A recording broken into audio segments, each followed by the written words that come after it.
माता की, भारत माता की। मंच पर विराजमान गुजरात के राज्यपाल श्रीमान ओम प्रकाश कोहली जी, लोकसभा के स्पीकर आदरणीय सुमित्रा महाजन जी, राज्य के मुख्यमंत्री श्रीमान विजय रूपाणी जी, केंद्र में मंत्रिपरिषद के मेरे साथी और आज के इस कार्यक्रम के प्रमुख यजमान श्रीमान नरेंद्र सिंह जी तोमर, उप मुख्यमंत्री श्रीमान नितिन भाई, पूर्व मुख्यमंत्री श्रीमती आनंदीबेन पटेल, मंच पर विराजमान केंद्र में मंत्रिपरिषद के मेरे अन्य साथी, राज्य के अन्य मंत्री, सभी उपस्थित महानुभाव और देश के कोने कोने से आए हुए और अपनी जिम्मेवारी को बखूबी निभा करके एक प्रेरणा रूप काम किया है, ऐसी सभी माताएं बहनें, मेरा सौभाग्य है कि आज 8 मार्च को अंतर्राष्ट्रीय महिला दिवस पर देश के कोने कोने से आई हुई माताओं बहनों का दर्शन करने का सौभाग्य मिला, उनके आशीर्वाद प्राप्त करने का सौभाग्य मिला।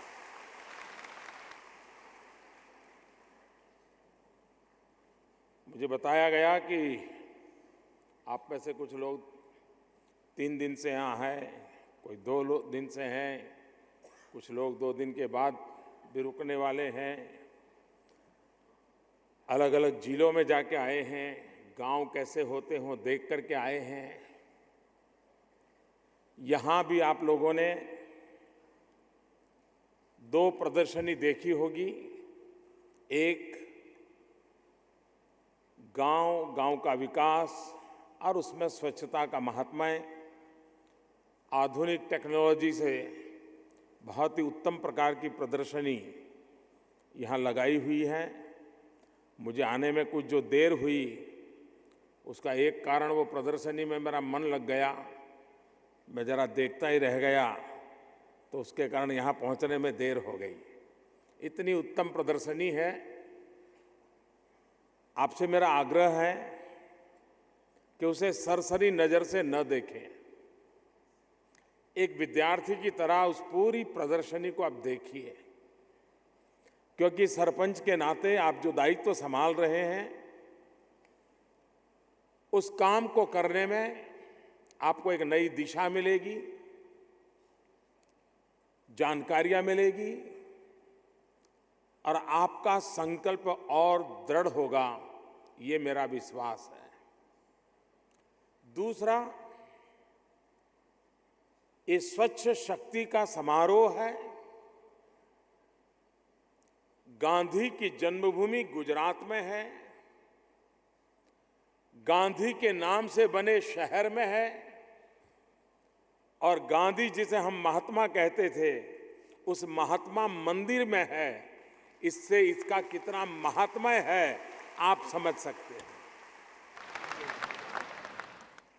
यहीं पर एक डिजिटल प्रदर्शनी, वर्चुअल म्यूजियम पूज्य बापू के जीवन पर है।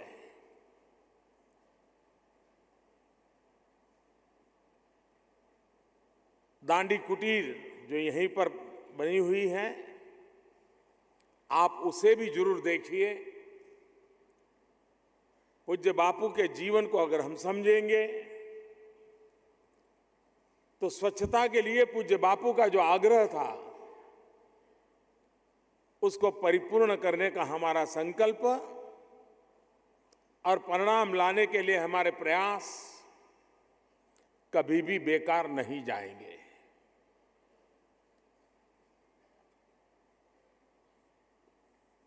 दो 2019 महात्मा गांधी को 150 वर्ष हो रहे हैं। पूज्य बापू कहते थे कि हिंदुस्तान गांवों में बसा हुआ है।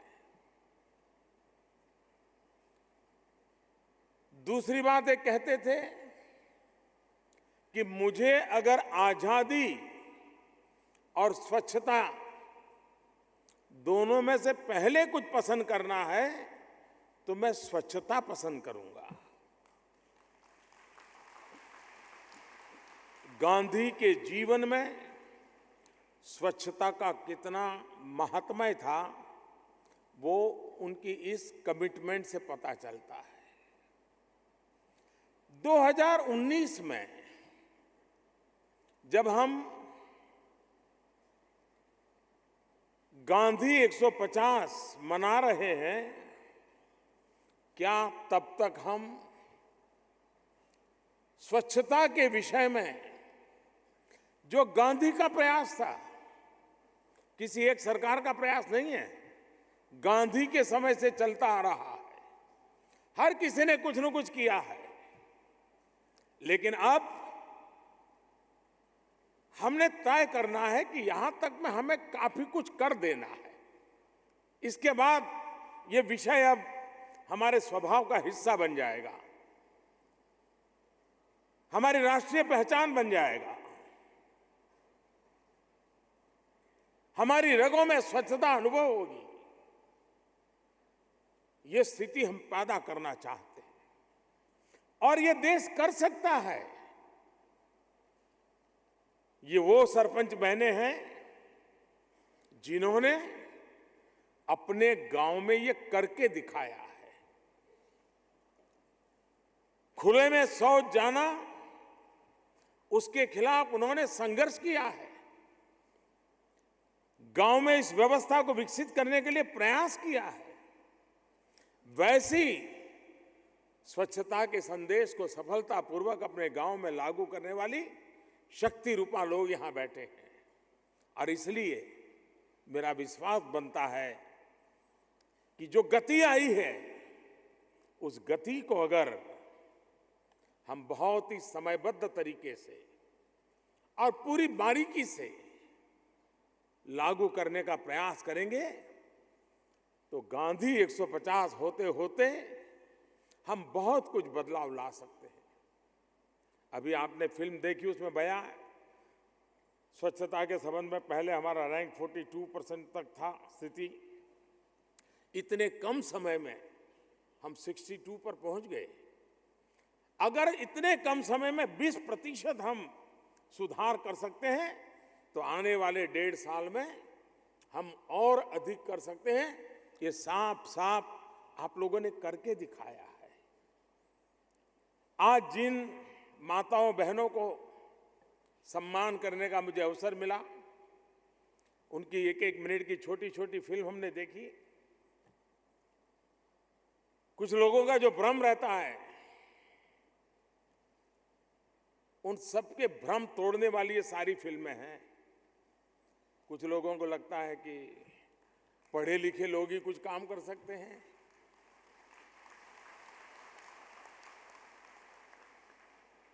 इन बहनों ने करके दिखाया। कुछ लोगों को लगता है शहर में होंगे, थोड़ी चपाचप अंग्रेजी बोल पाते होंगे, वही कर पाते हैं। ये अपनी भाषा के सिवाय कोई भाषा नहीं जानते तो भी ये कर पाते हैं। अगर किसी विषय के साथ व्यक्ति जुड़ जाता है, जीवन का मकसद उसको अगर मिल जाता है, तो वो उसे पार करके रहता है। बहुत लोगों को तो पता ही नहीं होता उनके जिंदगी का मकसद क्या है। आज पूछोगे कल क्या करोगे, तो बोले शाम को सोचूंगा।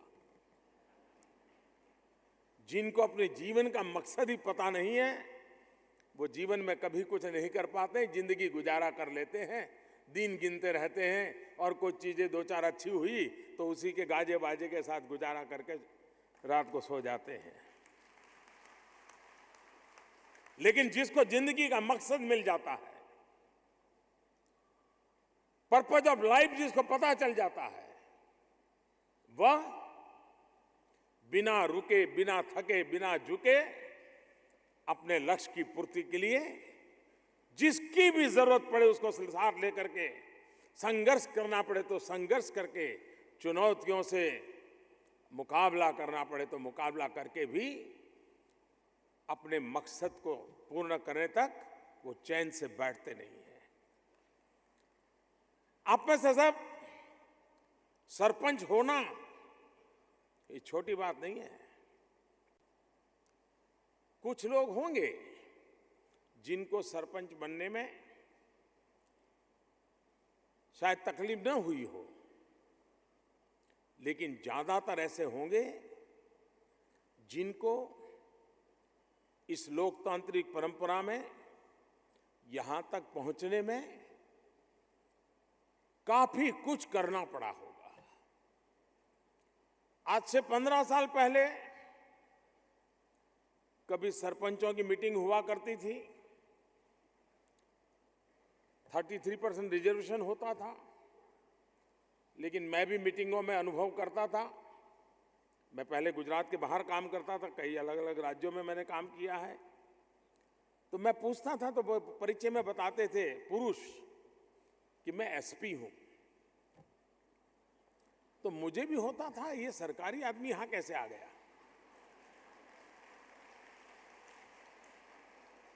ये तो पार्टी की मीटिंग है।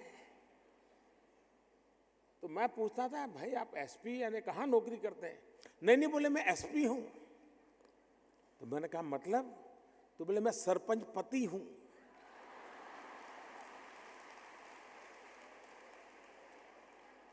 तो बोले मेरी बीवी सरपंच है लेकिन मीटिंग में मैं ही जाया करता हूं। अब किसी समय ऐसा था, आज ऐसा नहीं है। जिस महिला को सरपंच के नाते काम मिला है उसको लगता है कि 5 साल मुझे जो मौका मिला है मैं कुछ करके जाना चाहती हूं।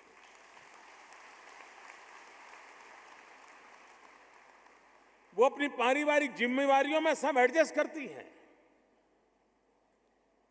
परिवार में भी अपनी प्रायोरिटी को लोग स्वीकार करें इसका वातावरण बनाती है। और अनुभव ये कहता है कि पुरुष सरपंच से ज्यादा महिला सरपंच अपने काम के प्रति ज्यादा समर्पित होती है।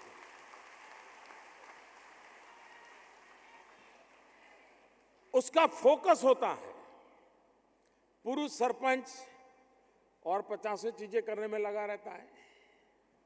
वो बना सरपंच होता है और अगली बार जिला परिषद में जाने के लिए सोचता रहता है, जिला परिषद में है तो धारासभा में जाने के लिए सोचता रहता है।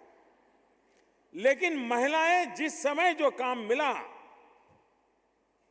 उसको पूरी लगन से पूरा करने का प्रयास करती है। और उसका परिणाम है, एक संस्था ने बड़ा मजेदार सर्वे किया है और उस सर्वे में उसने बड़ी महत्वपूर्ण चीजें पाई हैं। और उसने सारी जो प्रोफेशनल महिलाएं हैं उनका सर्वे किया था। और उस सर्वे में पाया गया कि नई चीज सीखने की वृत्ति महिलाओं में ज्यादा होती है।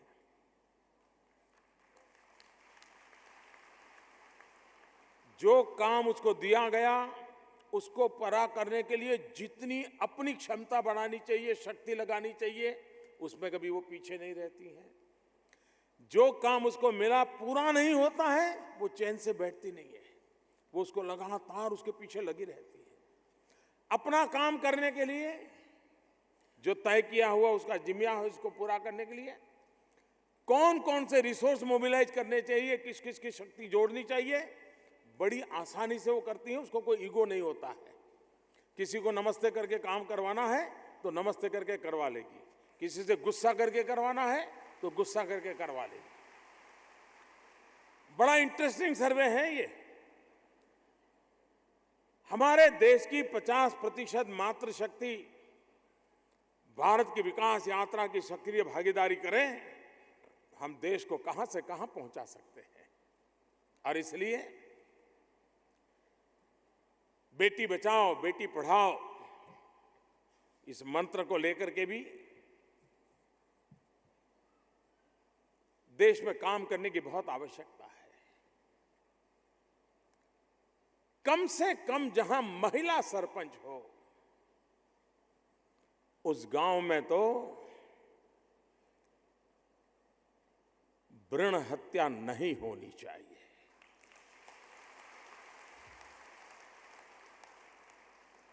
मां के गर्भ में बच्ची को मार देने का पाप उस गांव में कतई नहीं होना चाहिए। और वो जागरूकता का काम एक सरपंच बहन अगर तय करे तो कर सकती है। पारिवारिक दबाव में किसी अगर बहू के ऊपर जुल्म हो रहा है तो सरपंच उसकी रक्षक बनकर खड़ी हो सकती है, और एक बार वो कहने लगेगी तो कोई कुछ नहीं कर सकता है।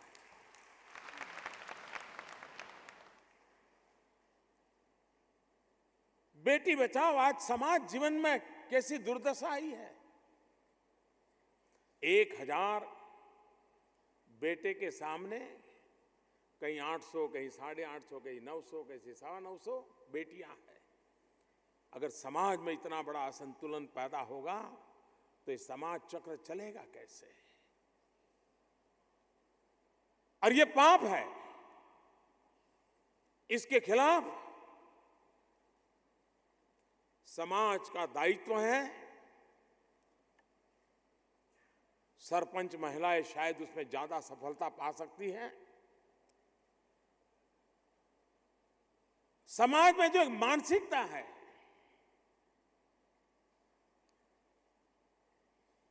बेटी है अब छोड़ो उसको, तो दूसरे के घर जाना है, बेटा है जरा संभालो।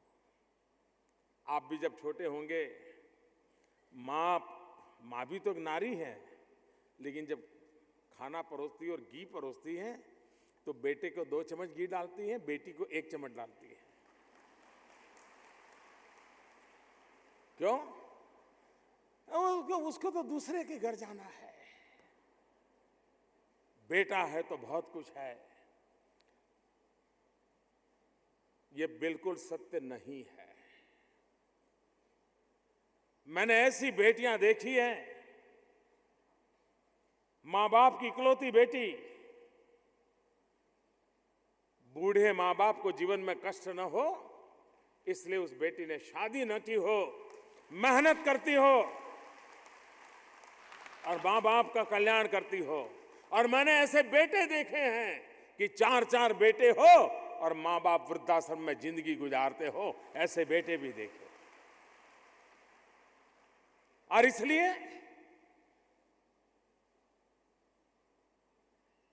ये जो भेदभाव की मानसिकता है, उस मानसिकता के खिलाफ हमें दृढ़ संकल्प होकर के बदलाव लाना। बदलाव आ रहा है, ऐसा नहीं कि नहीं आ रहा है। आप देखिए इस बार हिंदुस्तान का नाम ओलंपिक में किसने रोशन किया? सभी मेरे देश की बेटियां।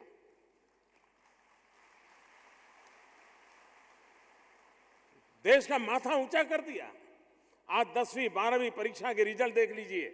पहले 10 में बेटियां ही बेटियां होती हैं, बेटे को ढूंढना पड़ता है कहीं नंबर लगाए क्या।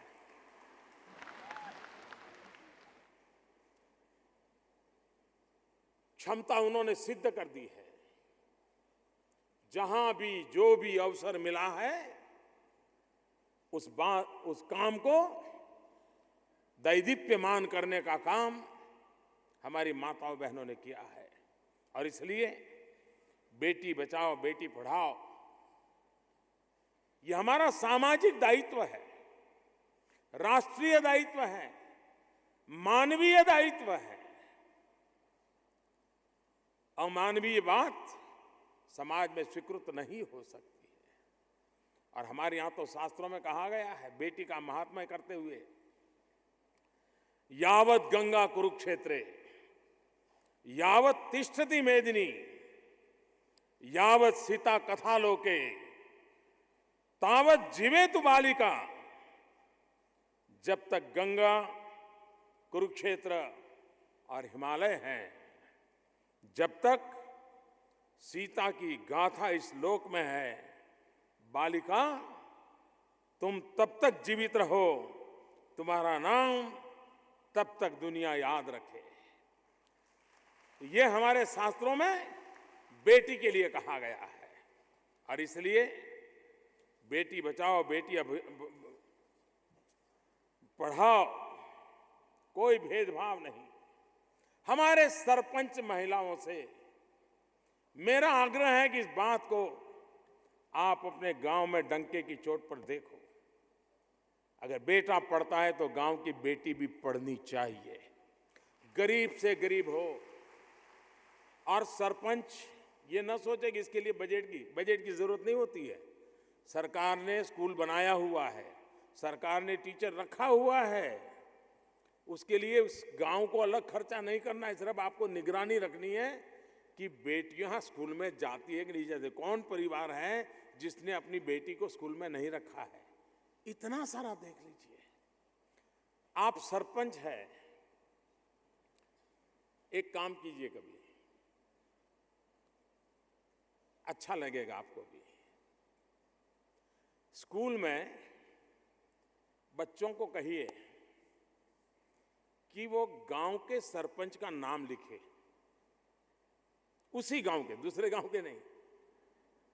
आप गांव के सरपंच हैं, कोई 2 साल से सरपंच होंगे, 3 साल से सरपंच होंगे, लेकिन आपके गांव की स्कूल का बच्चा आपका नाम नहीं जानता होगा कि वो जिस गांव में है उस गांव के सरपंच कौन है, पता नहीं होगा।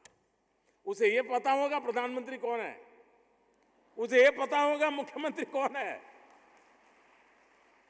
लेकिन उसे ये पता नहीं होगा कि उसके गांव के सरपंच कौन है। और जिसको पता होगा, जरा उसको कहिए नाम लिखें, तो आपको ध्यान में आएगा जिस गांव के आप सरपंच है, जिस गांव में आपके गांव में स्कूल है, टीचर को तनख्वाह जा रही है, हजारों लाखों रुपयों का बिल्डिंग बना हुआ है, और उस गांव के बच्चे को आपके नाम का स्पेलिंग भी ठीक से लिखना नहीं आता है, तो आपको दुख होना चाहिए, नहीं होना चाहिए? आप जरा जाकर के प्रयोग कीजिए, देखने से तो बता देगा हाँ ये हमारे प्रधान जी है, लेकिन नाम पता नहीं होगा। मैं ये नहीं कहता हूं कि आप अपने गांव की पूरी खातिरदारी करते हैं कि नहीं करते हैं। महीने में एक आध बार आधा घंटा के लिए गांव के जितने टीचर हैं अपने घर पे कभी चाय पी लेने के लिए बुला लीजिए। ऐसे उनके कहिए, भाई देखिए मैं सरपंच हूं और इस गांव में अपनी पढ़ाई में कोई बच्चा पीछे नहीं रहना चाहिए, तहसील में नंबर आना चाहिए, जिले में नंबर आना चाहिए, राज्य में नंबर आना चाहिए। बताओ भाई आपको कोई तकलीफ है क्या? देखिए एक बार आप चाय के लिए बुलाओगे ना, महीने में एक आध बार, और साल में 4 महीने तो छुट्टी रहती है, तो 7-8 बार ही बुलाना पड़ेगा साल में। उसमें एक आध दिवाली का दिन आ जाएगा, एक आध होली का दिन आ जाएगा, कोई त्योहार का दिन आ जाएगा, तो ऐसे तो सिर्फ 2 बार ही बुलाना पड़ेगा। लेकिन उस टीचर को लगेगा सरपंच बहुत सक्रिय है, गांव में अच्छी शिक्षा की चिंता कर रहे हैं। लेकिन ज्यादातर सरपंच बाकी 50 काम करेंगे, इन मूलभूत काम। और आज गांव को, पहले की स्थिति ऐसी थी, गांव के सरपंच एक नगर सेठ हुआ करते थे। क्यों? जो भी मेहमान आए उसको खिलाना, रखना, चाय पिलाना, वही की आदमी घर रहता था। आज तो 14th फाइनेंस कमीशन के बाद 2 लाख करोड़ रुपया सीधा सीधा गांव में जाता है। 2 लाख करोड़ रुपया छोटी रकम नहीं है। आप गांव के अंदर अगर निर्धारित करें कि 5 साल में ये 25 काम मुझे पूरे करने हैं, आप आराम से कर सकते हैं और आप सफलतापूर्वक कर सकते हैं। गांव के कभी आंगनवाड़ी में काम करने वाली बहनों को बुलाइए, कभी आप आंगनवाड़ी में चले जाइए, स्वच्छता है कि नहीं, किचन ठीक है कि नहीं, खाना ठीक खिला रहे हैं कि नहीं खिला रहे हैं, बच्चों को जो खेलना चाहिए खिलाते हैं कि नहीं खिलाते हैं। अगर आपको थोड़ा सा ध्यान देंगे, आपको लीडरशिप देनी चाहिए। आपने देखा है कि सरकार खर्च करती है टीकाकरण के लिए, और मैं वो काम बता रहा हूं आपको जिसके लिए अलग बजट की जरूरत नहीं है। आपको आपके गांव को 1 रुपया खर्च करने की जरूरत नहीं है। क्या कभी आपने सोचा है कि आपके गांव में 50 बालकों का टीकाकरण होना चाहिए, लेकिन इस बार 40 हुए, 10 क्यों नहीं हुए? उन 10 बच्चों का टीकाकरण कैसे करवाएंगे? अगर आपके यहां गांव के सभी बच्चों का टीकाकरण आप करवा लेते हैं, सरपंच के नाते पक्का कर लेते हैं, जितने भी टीका करवाने होते हैं पूरा कोर्स करवा देते हो, क्या वो बच्चा कभी गंभीर बीमारी का शिकार होगा क्या? आपके गांव के हर बच्चे, आपके कार्यकाल में जितने बच्चे छोटे होंगे, वे अगर सलामत रहे, कोई बीमारी आने की संभावना नहीं रही, तो जब वो 20 साल होंगे, 25 साल के होंगे, तो आपको गर्व होगा कि हाँ, हमारे गांव में मैंने 100% टीकाकरण करवाया था, तो मेरे कालखंड के जितने बच्चे हैं गांव के सारे तंदुरुस्त बच्चे हैं। आप बताइए बूढ़ापे में आपको जीवन को कितना आनंद मिलेगा। लेकिन टीकाकरण आए हैं, अच्छा आप लोगों ने भाई खाया पिया, चाय पिया, ठीक है कर लीजिए। नहीं, मैं सरपंच हूं, मेरे गांव में कोई टीकाकरण के बिना रहना नहीं चाहिए। मैं सरपंच हूं, मेरे गांव में कोई बच्ची स्कूल जाए बिना रहनी नहीं चाहिए। मैं सरपंच हूं, मेरे गांव के अंदर कोई बच्चा स्कूल छोड़ करके घर भाग नहीं जाना चाहिए। मैं सरपंच हूं, मेरे गांव का टीचर आता है कि नहीं आता है, मैं पूरी ध्यान रखूं।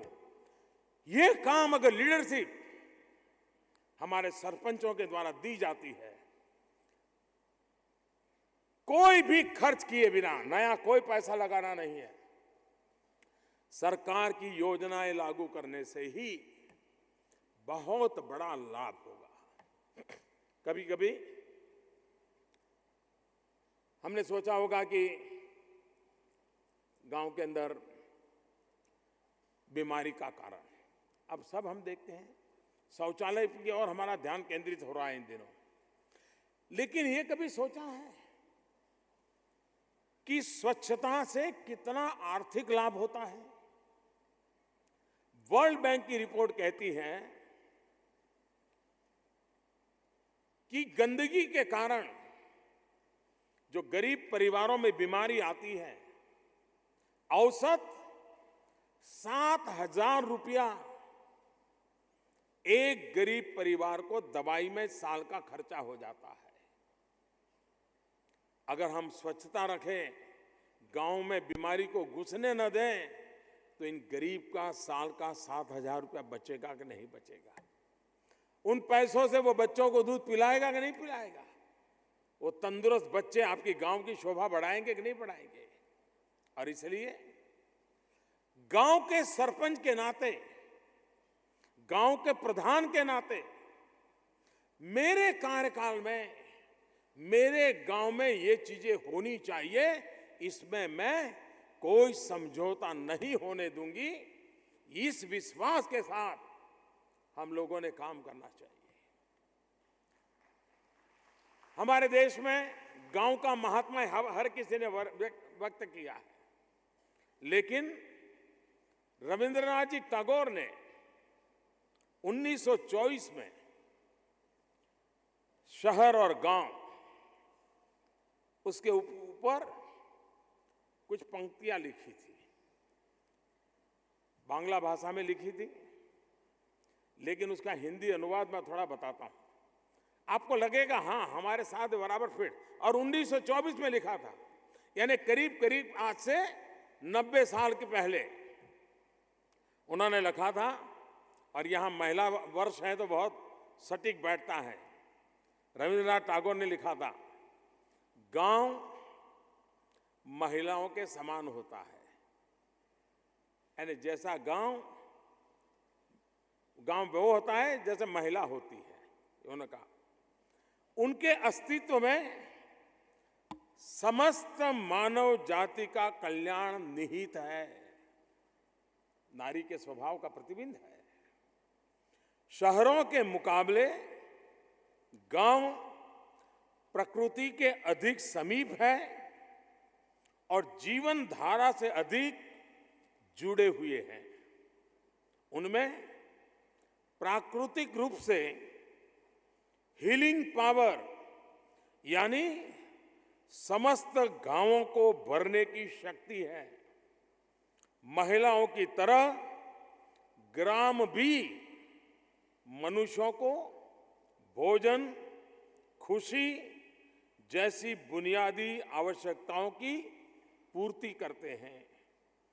जीवन की एक सरल कविता के समान।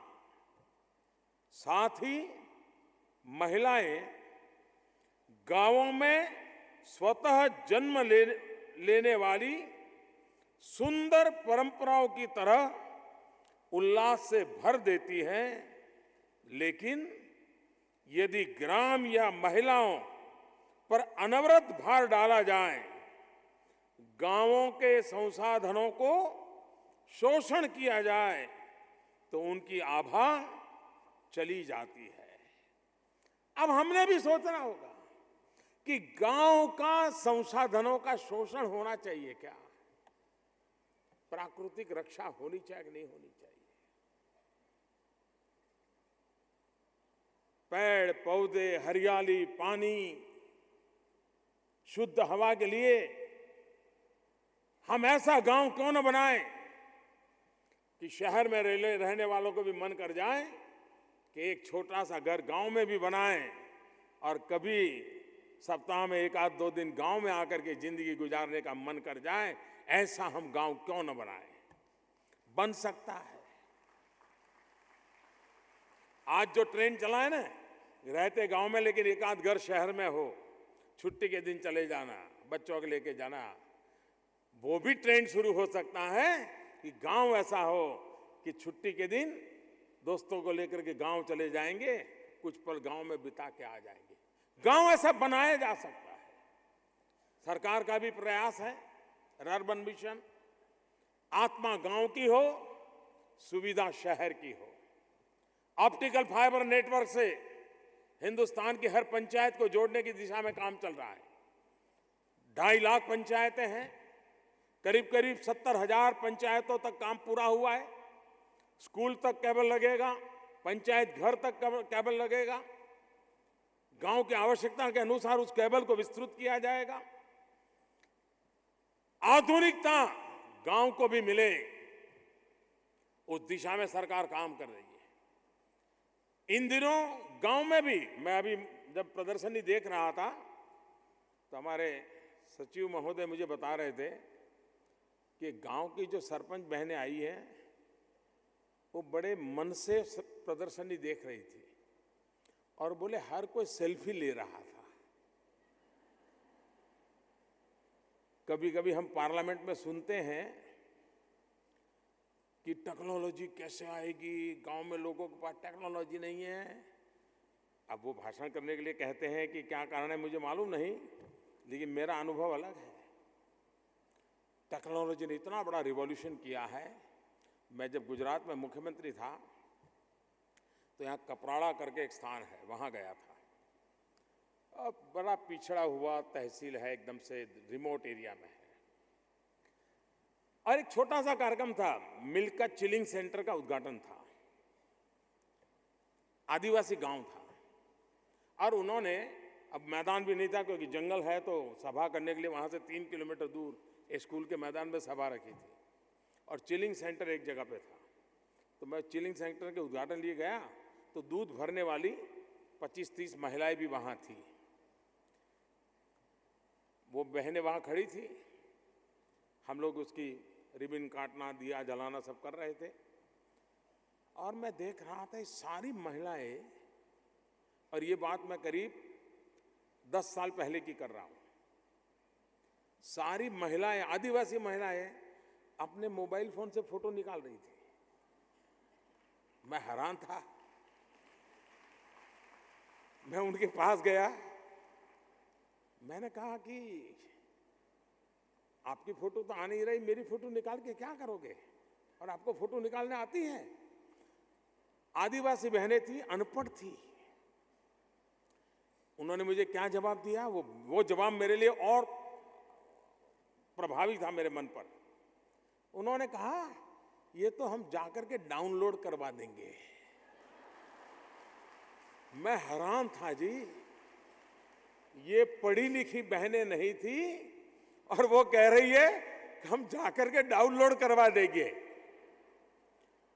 किस प्रकार से टेक्नोलॉजी ने सामान्य के जीवन में प्रवेश कर दिया है। हमने अपने व्यवस्था में, अब आप यहां गांवों में कॉमन सर्विस सेंटर भारत सरकार ने खोले हैं। आपने कभी देखा है क्या कि कॉमन सर्विस सेंटर से टेक्नोलॉजी के माध्यम से एक जो नौजवान को वहां रोजगार मिला है, उसके पास कंप्यूटर है, क्या क्या सेवाएं दे रहा है, उन सेवाएं आपके गांव के लिए कैसे उपलब्ध हो सकती हैं, आप इस व्यवस्था का लाभ ले सकते हैं क्या?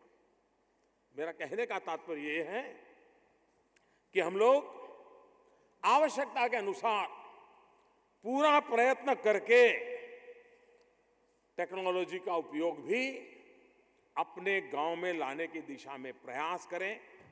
आप देखिए, आपके गांव में एक बहुत बड़ा बदलाव इस टेक्नोलॉजी के माध्यम से आ सकता है। हो सकता है हमें सब कुछ नहीं आता है, लेकिन जिनको आता है उनको हम साथ में रख सकते हैं। पुरुषों को ईगो होता है, वो नहीं रखेंगे। आप तो अपने घर में 12th का बच्चा होगा ना, उसको भी पूछोगे तो बताए देगा कि ऐसे ऐसे करना चाहिए। लेकिन एक बार आप देखिए कि आपकी ताकत अनेक गुना बढ़ जाएगी, आप सफल होंगे। हम गांव में रहते हैं, कभी हमने सोचा है कि हमारे गांव में सरकारी तिजोरी से पगार लेने वाले कितने लोग रहते हैं? किसी ने नहीं सोचा होगा। जो भी सरकारी पगार लेते हैं तिजोरी से, वे एक प्रकार से सरकार ही है। क्या महीने में एक बार आपके गांव में ऐसी एक छोटी सी सरकार की मीटिंग कर सकते हो? कोई ड्राइवर होगा जो आपके गांव का होगा, सरकारी बस चलाता होगा, कोई कंपाउंडर होगा, कोई प्यून होगा, कोई क्लार्क होगा, कोई टीचर होगा, जिनको सरकार से तनख्वाह में, हर गांव में 15-20 लोग ऐसे मिलेंगे जो किसी न किसी रूप से सरकार से जुड़े हुए हैं।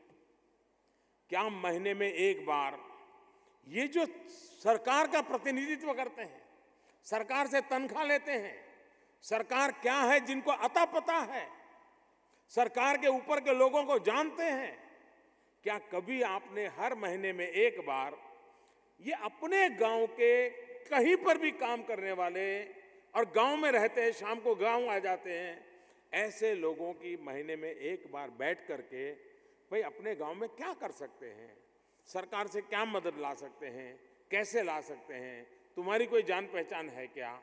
ये अगर व्यवस्था विकसित करोगे तो आपकी ताकत। आज क्या होता है, सरकार यानी आपको एक पटवारी से ज्यादा कुछ दिखता नहीं है, लेकिन आंगनवाड़ी वर्कर हो, आशा वर्कर हो, टीचर हो, ये सारे सरकार के प्रतिनिधि है। आपने कभी उस शक्ति को जोड़ा नहीं है, तो मेरा आग्रह है कि आप उनको जोड़िए। आपकी शक्ति अनेक गुना बढ़ जाएगी और आपको काम की सरलता रहेगी। एक दूसरा काम साल में एक बार जरूर कीजिए। आपके गांव से बहुत लोग गांव छोड़ करके शहर में चले गए होंगे, कभी शादी ब्याह के लिए आते होंगे, रिश्तेदारी में कभी आते होंगे। गांव का जन्मदिन मनाना चाहिए। क्या कभी आपने सोचा है जिन गांवों को पता नहीं कि उनके गांव का जन्मदिन क्या है, वो चिट्ठी निकाल के तय करें कि भाई ये फलानी तारीख हमारे गांव का जन्मदिन। और फिर हर वर्ष बड़े आन बान शान के गांव का जन्मदिन मनाना चाहिए हर वर्ष। और उस दिन आपके गांव के जितने लोग बाहर गए उनको बुलाना चाहिए। 3-4 दिन का कार्यक्रम करना चाहिए। गांव में 75 से ज्यादा आयु के जितने लोग हैं उनका सम्मान करना चाहिए। गांव में हर किसी को पौधा लगाने के लिए कहना चाहिए। गांव के बच्चों को स्वच्छता के अभियान के साथ जोड़ना चाहिए। और गांव के जो लोग बाहर रहते हैं उनको विशेष रूप से बुलाना चाहिए और उनको कहना चाहिए, बताओ भाई गांव के लिए आप क्या कर सकते हो। आप देखिए पूरे गांव एक प्राणवान गांव बन जाएगा, जीवंत गांव बन जाएगा। गांव यानी बस अब छोड़ो भाई, जल्दी 18 साल की उम्र हो जाए चले जाए, छोड़ दे, क्या करे जिंदगी ऐसी जी करके। उससे उल्टा करने का समय आया है। और अगर आप इस बात को करेंगे, मुझे विश्वास है आपके गांव में एक नया जीवन आ जाएगा। और जैसा मैंने कहा, हमारे गांव में पशु होते हैं। कुछ लोग यहां देखने गए होंगे, मुझे बताया गया कि कुछ यहीं गांधीनगर के पास में पशुओं का हॉस्टल वाले कुछ गांव है। देखा होगा कि गांव में कूड़ा कचरा कैसे वेस्ट में से वेल्थ क्रिएट किया जा सकता है। ये जो हम वेस्ट मानते हैं वो वेस्ट नहीं है, वो वेल्थ है। आप गांव में कोशिश कीजिए, कुछ लोगों को लगाइए, सेल्फ हेल्प ग्रुप बनाइए, गांव के कूड़े कचरे में से कंपोस्ट खातर बनाइए। गांव में खातर की बिक्री होगी, पंचायत की आय होगी और जमीन का सुधार होगा तो गांव के लोगों की खेती भी अच्छी होगी। छोटे छोटे काम जिसमें अलग बजट की जरूरत नहीं है, आप स्वयं थोड़ा इनिशिएटिव लें। आप अपने गांव को जैसे स्वच्छ बनाया है वैसे समर्थ भी बना सकते हैं। स्वच्छता को आपने स्वभाव बना करके सीखा है। और स्वच्छता एक ऐसे विषय है जो हमें खुद को करनी पड़ती है। मान लीजिए हम कहीं जा रहे हैं, अचानक हमारे शरीर पर कोई गंध पड़ी, कोई गंदी चीज पड़ गई। हम इंतजार करते हैं क्या अड़ोस पड़ोस में जो चल रहा है वो साफ करे? ऐसा करते हैं क्या? तुरंत हम कितने ही बड़े महान पुरुष क्यों ना हो, जेब से हैंडकरचिप निकाल के यूं साफ करना शुरू कर देते हैं। क्यों? गंदगी एक पल भी हमें पसंद नहीं है। हमारे शरीर पर अगर थोड़ी सी भी गंध पड़ी तो हम तुरंत साफ करते हैं। वैसे ही ये हमारी माँ है भारत माता, उस पर भी कोई गंध पड़े तो उसकी सफाई हम सबको मिलकर के करनी होगी। ये स्वच्छता का स्वभाव बनाना पड़ेगा। ये अगर स्वच्छता का स्वभाव बनाएंगे और एक बार गंदगी गई, आप देखिए देश में कुपोषण की समस्या, बीमारी की समस्या, बीमारी के पीछे खर्चा, ये सब में कटौती आ जाएगी। गरीब को सबसे ज्यादा फायदा होगा। गंदगी की सबसे ज्यादा परेशानी किसी को है तो गरीब को है, झुग्गी झोपड़ी में जिंदगी गुजारने वालों को है, गंदा पानी पीने वालों को है। ये मानवता का काम है। इस मानवता के काम को अगर हम उसी भाव से करेंगे,